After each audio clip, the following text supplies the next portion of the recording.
Perform the indicated operations.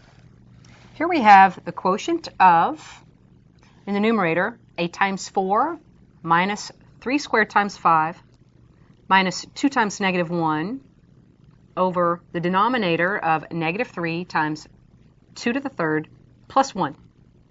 Now, this long fraction bar is a grouping symbol in itself. It separates the numerator from the denominator. So we'll do that division as the last step.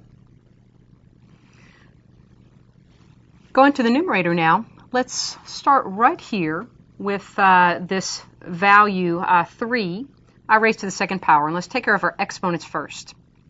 Rewriting the numerator then, 8 times 4 minus 3 squared is 9. Be careful here, that 2 applies only to the 3 and not to the negative sign.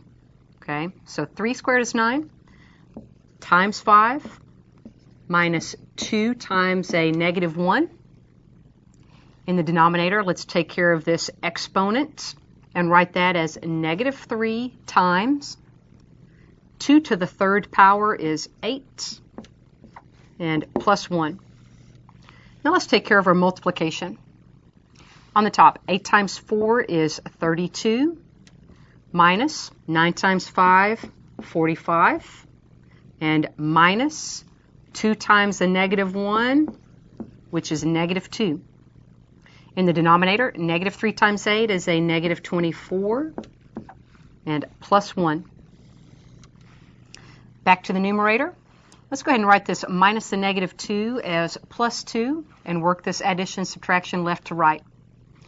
32 minus 45 is a negative 13 plus 2 over negative 23.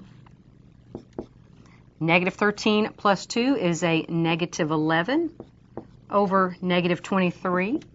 And the quotient of two negative numbers is a positive number, so let's write this as 11/23.